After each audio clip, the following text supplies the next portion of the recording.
টাকা, আগ্নেয়াস্ত্র, তৃণমূল নেতার বেডরুম যা পাওয়া গেছে সুরেন্দ্রনাথ ল কলেজে, তা নিয়ে ভাইস প্রিন্সিপাল কি জানিয়েছেন দেখুন। তিনটে কলেজ মিলে আমরা ব্যবহার করি। সুরেন্দ্রনাথ ল কলেজ মর্নিংটায় ব্যবহার করে, সুরেন্দ্রনাথ কলেজ দিনের বেলা ব্যবহার হয় এবং সুরেন্দ্রনাথ ইভিনিং কলেজ বিকেল বেলা ব্যবহার হয়। এই তিনটে কলেজে গত 2011 সালের পর থেকেই হচ্ছে গভর্নমেন্ট নমিনি হিসাবে বা গভর্নমেন্টের পক্ষ থেকে রিপ্রেজেন্টেটিভ হিসাবে দেবাশিস ব্যানার্জি এখানে যোগাযোগে ছিলেন। আর কি ইলেকশনের পর থেকে ওনার সাথে উনি আসেননি কলেজে, ওনার সাথে কোনো যোগাযোগ নেই। আজকের যে ঘটনাটা ঘটেছে সেটা আমি অবশ্যই ছিলাম না, আমি হচ্ছে 6টা সাড়ে 6টার পরে টিভি মিডিয়াতে দেখার পরে কলেজে এসেছি। তো এই 4টে কলেজের মধ্যে আমাদের বিভিন্ন ঘর ভাগ করা আছে, যেটা আমরা কমন ইন্ডিভিজুয়ালি ব্যবহার করি। ক্লাসরুম আমরা সবাই ব্যবহার করি। তো সেটা আমাদের কমন আন্ডারস্ট্যান্ডিং এ, যেহেতু একটা বিল্ডিং এ 4খানা কলেজ চলছে, অ্যাডমিনিস্ট্রেটিভ পারপাসে, অফিসিয়াল পারপাসে বা ছাত্র সংসদের যারা, এখন তো ছাত্র সংসদ দীর্ঘদিন ধরে নেই, তো ব্যবহার করা হয়। তো এই রুমগুলো নিয়ে আজকে ঘটনা ঘটেছে। ঘটনা জানার পরে আমাদের ইভিনিং কলেজের প্রিন্সিপাল এবং সুরেন্দ্রনাথ কলেজের প্রিন্সিপাল স্যার গিয়েছিলেন। ডাকার পরে দেখা গেছে, সেটা নিয়ে আমরা প্রত্যেকে এফআইআর করেছি এবং আমরা চাইছি এবং আমাদের প্রত্যেকেই হচ্ছে আমাদের যেটা হচ্ছে আমাদের চিফ মিনিস্টারের কাছে আমাদের আবেদন কে গোটা ব্যাপারটা নিয়ে ইনভেস্টিগেশন করা হোক, ইনভেস্টিগেশন করে আইডেন্টিফাই করা হোক কিভাবে জিনিস ওখানে গেছে, কারা রেখেছে, কি হয়েছে। সুরেন্দ্রনাথ কলেজ কলকাতার অত্যন্ত পরিচিত একটি কলেজ। বর্ষাকাল আসার আগে সাফাই কাজ করার জন্য কলেজের বন্ধঘর খুলতেই চক্ষু চড়ক গাছ। কি মিলল? কলেজের মধ্যেই তৃণমূল নেতার ফুর্তি ঘর, ইউনিয়ন রুম থেকে উদ্ধার হলো অস্ত্র এবং সেই সঙ্গে সুরেন্দ্রনাথ কলেজের টাকার পাহাড়ও মিলল।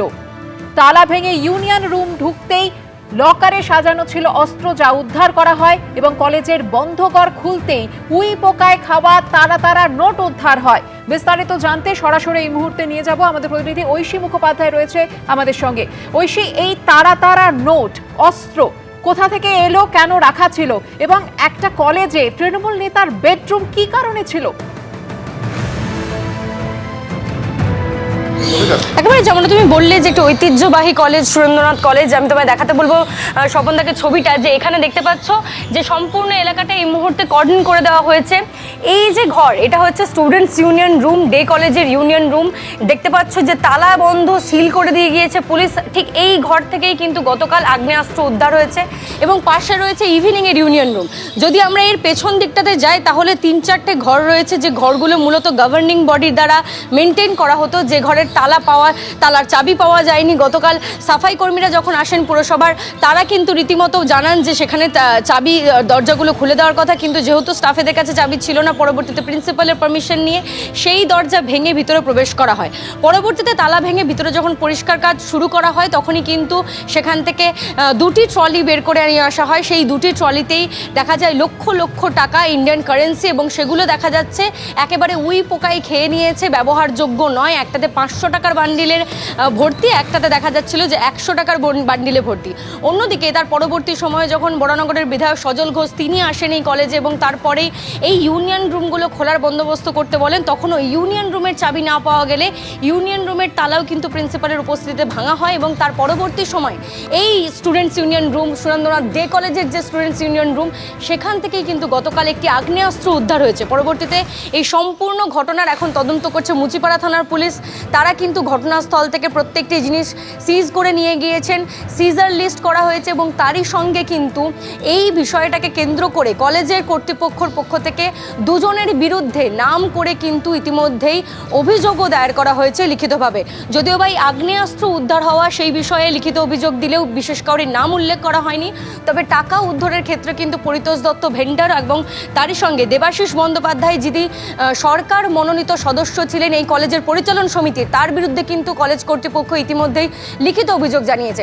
আমি আরেকটা ছবি দেখাতে বলবো তোমাকে স্বপনকে, যে এখানে দেখতে পাচ্ছ ছাদের ওপরে যে টিন দিয়ে ঘেরা অংশ, সেই অংশটাই হচ্ছে টেরেস ফ্যাসিলিটি, যেটা নয়না বন্দ্যোপাধ্যায়, সুদীপ বন্দ্যোপাধ্যায়ের উপস্থিতিতে উদ্বোধন করা হয়েছিল। তারা উদ্বোধন করেছিলেন এবং এই টেরেস ফ্যাসিলিটি এই বছরের 2025 সালের এই 2026 সালের জানুয়ারি মাসে এটা উদ্বোধন করা হয় তড়িঘড়ি। এবং এই টেরেস ফ্যাসিলিটিতে একাধিক স্মার্ট রুম রয়েছে যেগুলো এখনো পর্যন্ত অ্যালট করা হয়নি, এবং তারই পাশে রয়েছে দুটি গেস্ট রুম, যে গেস্ট রুমের ছবি কালকে আমরা দেখিয়েছি বারংবার, যেখানে খাট থেকে শুরু করে আলমারি থেকে শুরু করে বাথরুম ফার্নিশড, এবং তার সঙ্গে যেটা দেখা যাচ্ছে যে এসি পর্যন্ত রয়েছে, শীতাতপ নিয়ন্ত্রিত দুটি রেস্টরুম, যেটা বলা হচ্ছে গভর্নিং বডির, কলেজ কর্তৃপক্ষ যেমনটা জানিয়েছে, গভর্নিং বডির রেকমেন্ডেশন ছিল যে দুটো গেস্ট রুম বানাতে হবে এবং সেই মোতাবেকই বানানো হয়। যদিও বা স্থানীয়রা যাদের চাপে গতকাল সেই গেস্ট রুম খুলতে বাধ্য হয় কলেজ কর্তৃপক্ষ, তারা জানিয়েছেন যে সেই দুটি ঘর মূলত দেবাশিস বন্দ্যোপাধ্যায় এবং তার ছেলে শিবাশিস বন্দ্যোপাধ্যায়।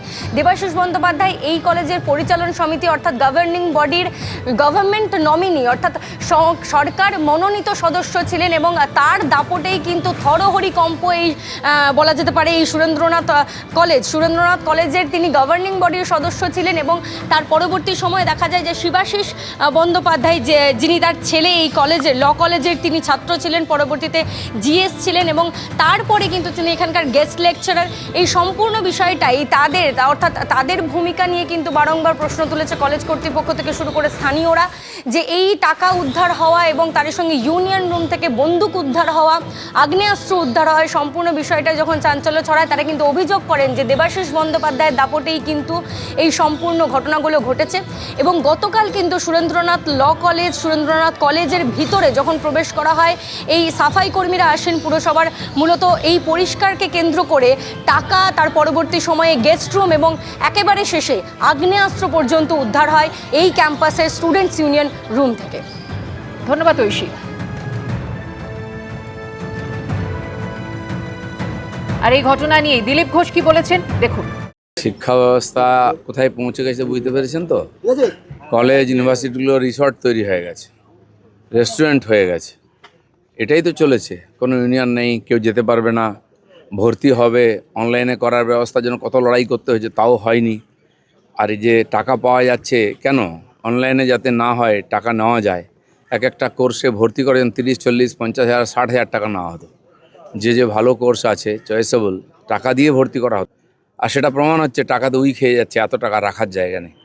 ইউনিভার্সিটি কলেজে যদি এই পরিবেশ হয়, মেডিকেল কলেজে যদি ডাক্তারি ধর্ষিতা হয়ে যায়, কত নিচে নেমেছে আমাদের শিক্ষা ব্যবস্থা। আর সেটা মমতা ব্যানার্জি সব জানেন। তিনি 7খানা ইউনিভার্সিটির বিল পাস করেছিলেন। আমি 3 বছর ছিলাম বিধানসভায়, 16, 17, 18-তে। কটা ইউনিভার্সিটি হয়েছে? একটা ইট গাঁথা হয়নি। তো কেবল রাজনৈতিক স্বার্থে আর কেন্দ্রীয় সরকারের টাকা লুট করার জন্য এই সমস্ত করা হয়েছে। সম্পূর্ণ সিস্টেমটাকে শেষ করে দিয়ে গেছেন উনি। এখন ড্রামা করছেন রাস্তায় গিয়ে। যেখানে হারমাদদের আড্ডা হবে, অ্যান্টি সোশ্যালদের আড্ডা হবে, সেখানে হাতিয়ার থাকবে, মদের বোতল থাকবে। কসবা ল কলেজে কি হলো? ওদের পার্টিরই কর্মীকে নিজের পার্টির নেতাই ধর্ষণ করছে। এই তো কলেজগুলোর হাল। এবিপি আনন্দ, এগিয়ে থাকে, এগিয়ে রাখে।